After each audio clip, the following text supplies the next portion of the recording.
Case Report 7591.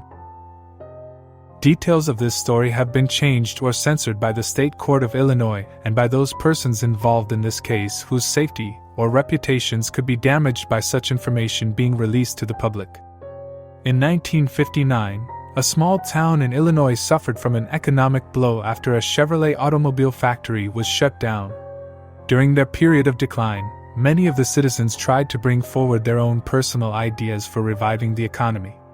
A man named Travis Leroy, who owned a large plot of farming land near the edge of town, decided to use the opportunity to pursue what he claimed to be a long-forgotten childhood dream of his and opened an amusement park in hopes of bringing in tourism from nearby cities. Travis wasn't very well known by the rest of the town and had always been fairly quiet, but he had never said an unkind word to anyone and he didn't have a single enemy to speak of. A few of the other men in town were hired to help plow the land down and assemble the buildings and decorations for the mechanical rides and carnival stands. Most of the rides were generically shipped in and set up on spot without much effort, but there was one custom attraction in particular that was assigned the most care and preparation by the founder of the project. It was an original idea of Leroy's that he insisted on including in the park, as it was one of the few things he had specifically envisioned as part of its final opening. It was a slow indoor track car ride that would be lit and decorated to appear like an enchanted forest, complete with different animatronics of animals and lifelike statues of pixies, fairies, and other magical woodland creatures. Leroy personally had the statues and moving figures brought in from a larger outside company, and the rest was easily constructed with nearby shrubbery and donations from the town's taxidermist. Before Travis officially opened the park to the public, he insisted on doing a final walk-around on his own as he marveled the creation and assured himself that everything was perfect for its first day of general admission. Once it was approved to his standards, the local children were abuzz with anticipation to see it, and the attraction was an immediate sensation in the region. The park was successful for many months and was immediately bringing in more revenue and income to the surrounding community, as well as to all the townspeople who were employed in many of the stands and vending booths. As a whole, the place was well loved by all and commonly visited, but as time went by it was clear that the enchanted forest was not entertaining as many guests as some of the other rides or games. However, when it was suggested to Leroy by any of his employees or associates to shut down the ride, he would immediately cast off the idea and become seemingly offended. Because it wasn't using up very much of the profits on maintenance or repairs, the majority of those who asked never argued otherwise, and the subject was eventually dropped completely. After a few years of the theme park thriving and growing, one of the local 4-year-old boys was reported missing after disappearing in the ravine by his backyard on the outskirts of town. Traces of evidence were found in the brush near the other side of the creek, a shoe and some locks of hair, but there was no sign of blood or violence. The case was eventually concluded as an animal attack and closed by the parents and the Department of the State. Even after its close, some citizens were suspicious of the lack of evidence or remains found of the toddler by search parties or authorities. The suspicions never came to much fruition, as coyotes and wolves stalking unwatched pets and children was not uncommon for the area. Then, 5 months later, another child went missing in an outside county. It was nearly an hour's drive to the park and its town, and thus was barely noted by many around. At least not until the town's sheriff and pastor brought to attention that the circumstances of the missing child, as well as the lack of evidence and general surroundings, were very similar to each other. Upon the pastor's further investigation, it was also discovered that the two children were very similar in appearance. They both had dusty blonde hair near the same length, and were both round-faced boys with similar heights and complexion. Police launched into further investigation and were unable to find any other connections over 2 weeks of questioning and researching each victim's family. About a month into the reopening of the cases, the mothers of the boys noted that they had both taken their children to the local theme park within 3 weeks of their disappearance and notified the detectives. The entire staff was interrogated over the matter and the lot was inspected, but most of employees were unaware of the disappearances even occurring, and there was no suspicious findings in the park. Travis Leroy was put under the most thorough questioning, being the owner of the property and main executive manager of the establishment, but answered the majority of the questions with ease. He had seen neither of the boys in the park the days they visited and spent most of his time during park hours in his office or in the maintenance back lots. The case was again closed without further evidence until another disappearance a few miles down the ravine from the brush. The first child's traces were found. This child was a girl of 3, but again matched the appearance of the other boys, having short blonde hair and round, rosy cheeks. After the parents of the girl were brought in for search and investigation, it was soon discovered that they had also just visited the theme park only a few days before. The park was then officially shut down by authorities until further notice for an intricate search and investigation, much to the outcry and complaint of the town receiving its valuable income. The rides were dismantled and the offices were cleared, but no undeclared components or secret areas were found anywhere.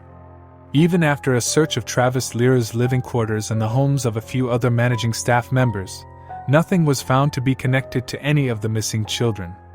The only area noted by detectives that had yet to be investigated was the building housing the forest ride due to the lack of installed lighting and commonly used exits.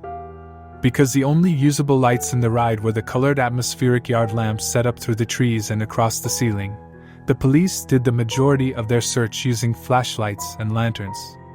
Nothing was found out of place on the track or in the cars themselves, and most of the officers seemed to be somewhat impatient to leave the area.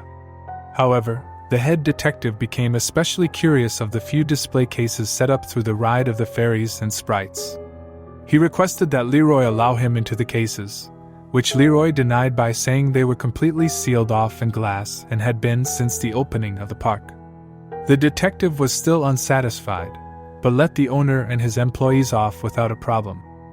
Later that night, according to the head detective himself, the detective used his warrant of the premises to search the ride again on his own and attempt to find a way into the cases.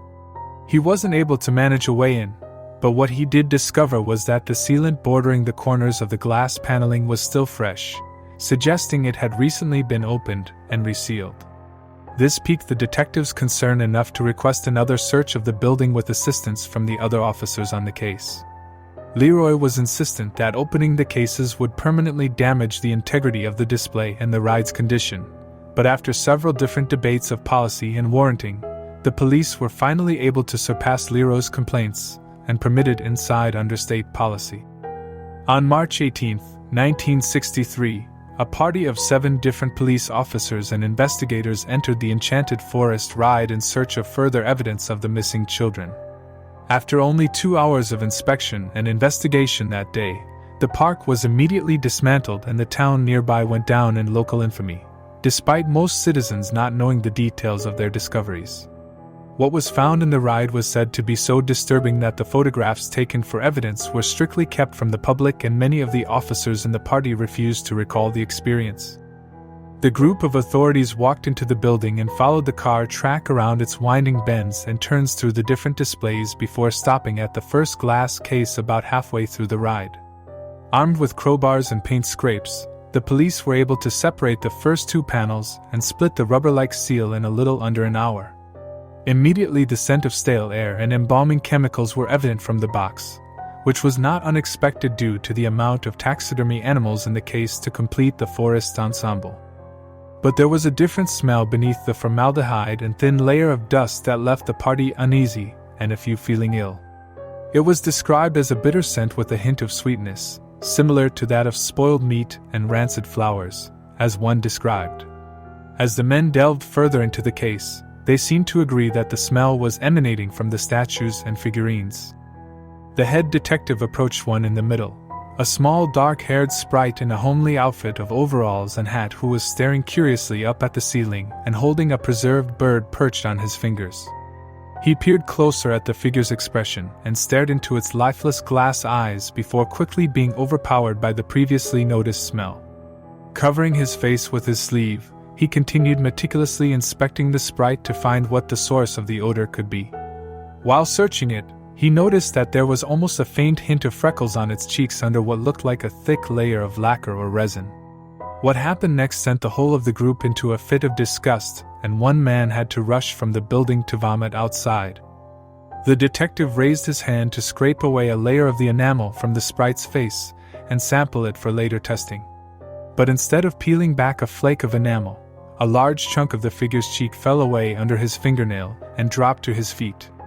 Beneath the layer of flesh-tone covering was what seemed to once be living, raw flesh and muscle, long congealed and dried from years of preservation and stagnant presence in the glass box.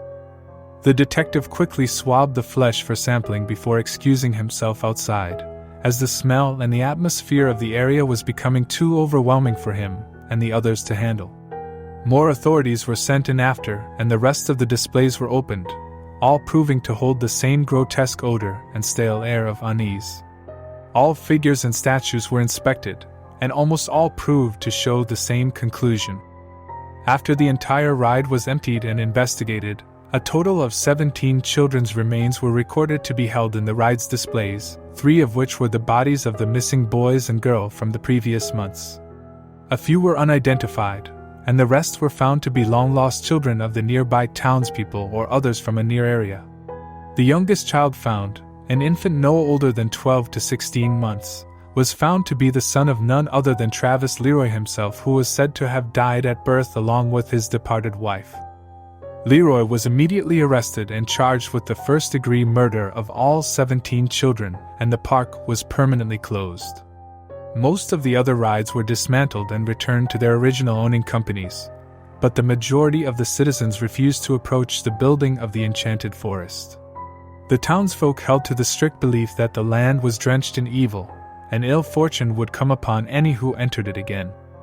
An outside construction team, unaware of the lot's past, was hired to dismantle the building a few years later. They refused to complete the task after being unable to remove the sickening smell and reporting sounds of children's distant laughter. The town left it abandoned after that, but kept very careful watch on it to keep any outside tourists or journalists from breaking in.